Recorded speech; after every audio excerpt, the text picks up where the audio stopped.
depuis qu'elle existe, la Marche mondiale des femmes France s'est trouvée abolitionniste qu'avec des associations, des organisations et des individus abolitionnistes.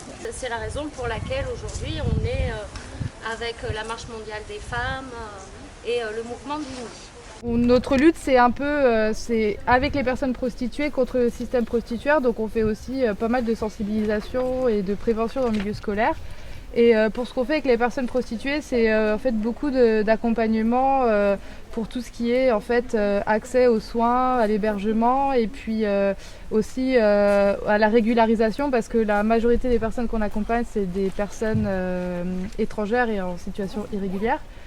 Et en fait, depuis donc 2016, on fait aussi les parcours de sortie de prostitution. Et ça, c'est un gros morceau, mais c'est très important parce que en fait, c'est la première fois que les personnes prostituées ont en fait un moyen de vraiment s'extraire de ce système qui, une fois qu'on est dedans, c'est presque impossible d'en sortir. Donc c'est très important pour nous de pouvoir parler de ce qu'on fait. Donc merci de nous avoir invités.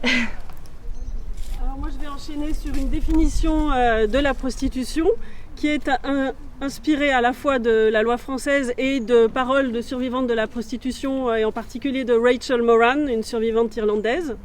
Donc la prostitution, c'est solliciter ou obtenir un acte sexuel en achetant le consentement d'une personne qui, dans une situation où elle n'aurait pas besoin d'argent ou elle ne serait pas sous emprise, ne donnerait pas son consentement à cet acte sexuel.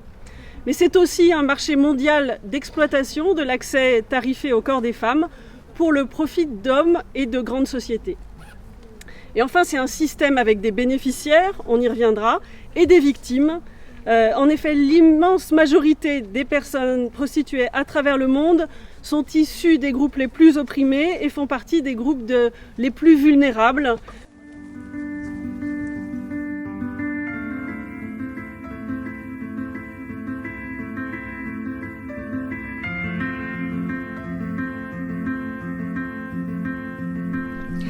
Oui, bonjour Liliane. Est-ce que tu peux, dans un premier temps, te présenter à l'intérieur de ta structure, le Mouvement d'Uni, nous expliquer ce que c'est que cette association ? Je suis responsable des rencontres sur le terrain, donc je vais rencontrer les personnes prostituées dans la rue. Mais avant ça, j'ai fait pas mal de choses pour le mouvement d'Uni, donc notamment tout ce qui est accompagnement social et les démarches de santé, parce que c'est quelque chose qu'on fait beaucoup.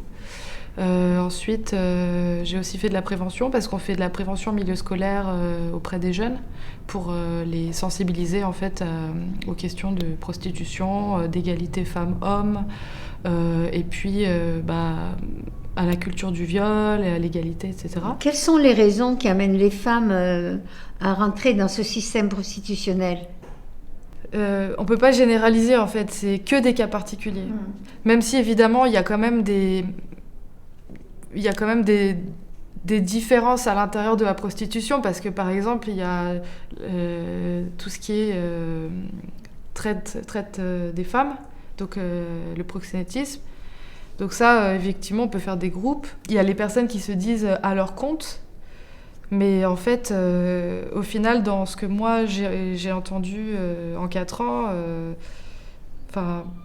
pour moi, la prostitution heureuse, ça n'existe pas. Enfin, après, c'est juste mon avis, hein. C'est juste ce que j'ai pu conclure des récits que j'ai entendus, des témoignages qu'on m'a confiés. Je vais dire la majorité des personnes en fait que j'accompagne, c'est un peu particulier parce qu'à Toulouse il y a beaucoup de prostitution nigériane, donc en fait la majorité des personnes que j'accompagne ce sont des Nigérianes et qui sont issues de la traite. Donc elles c'est toujours en fait dans mon pays c'est la misère, et puis je vois qu'en Europe, c'est possible de trouver du travail, de gagner plus d'argent. Donc pour aider ma famille, pour nourrir ou scolariser mes enfants, je vais partir en Europe et trouver un petit boulot et envoyer de l'argent au pays. Et en fait, c'est pas un petit boulot qu'elles trouvent en arrivant ici, quoi.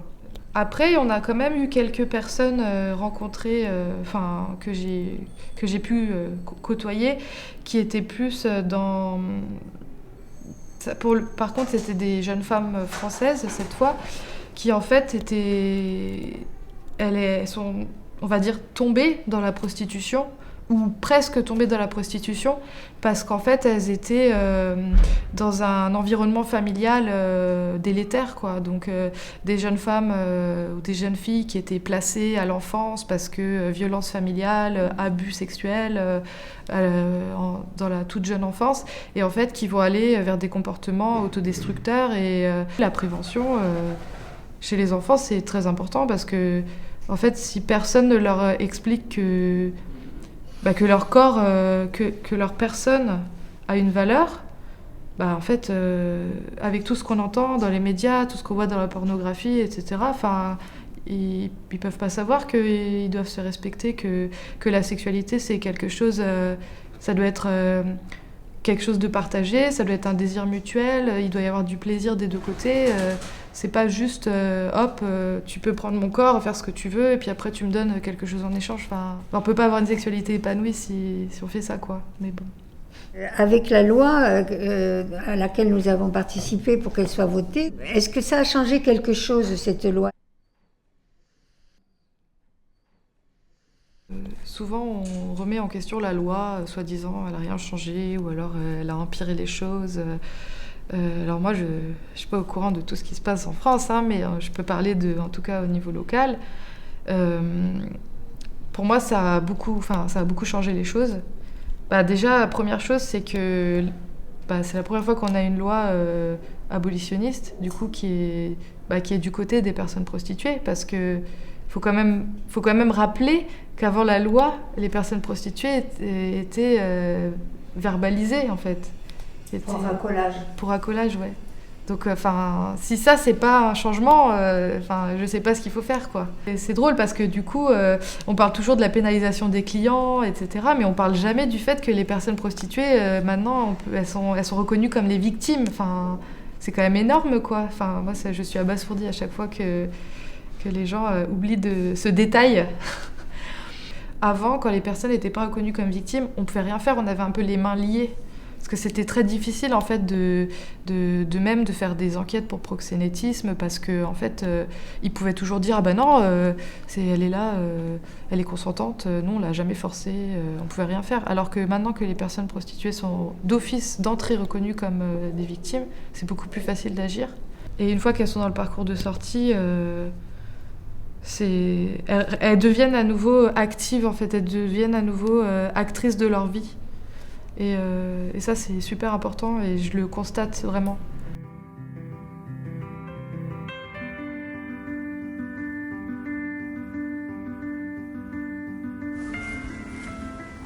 Plus de la moitié des femmes prostituées ont connu des sévices sexuels avant l'âge de 11 ans. Donc j'en fais partie, j'avais 4 ans. C'était mon père, quoi. Du coup, j'ai connu une dépression précoce et j'ai une mémoire traumatique qui me pourrit la vie tous les jours, et j'ai aussi des insomnies très régulières. Et j'étais dans le déni de l'inceste et du coup je ne savais pas pourquoi j'étais mal, pourquoi j'étais en dépression.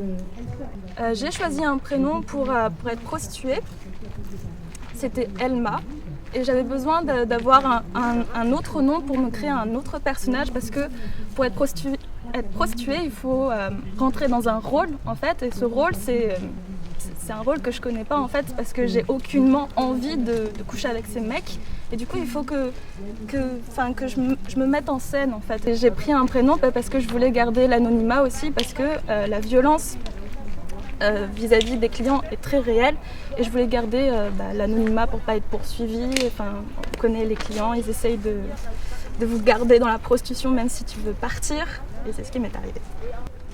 Une chose que j'ai remarquée, c'est que j'avais pas mal sur le moment quand j'étais dans la prostitution. J'étais déconnectée de mes émotions, j'avais une certaine anesthésie, parfois émotionnelle, parfois physique. Les conséquences, je les ressentais après la prostitution. Donc je rentrais et je pleurais tout le temps, tous les jours, tous les soirs. Et je sortais aussi 3 fois par semaine pour aller boire, parce que j'avais besoin d'oublier. Et donc dans la prostitution, j'ai appris très vite ce qu'il fallait faire pour survivre, que j'avais pas le droit de me plaindre. Et du coup, ça a aggravé mes insomnies. J'étais déjà insomniaque, mais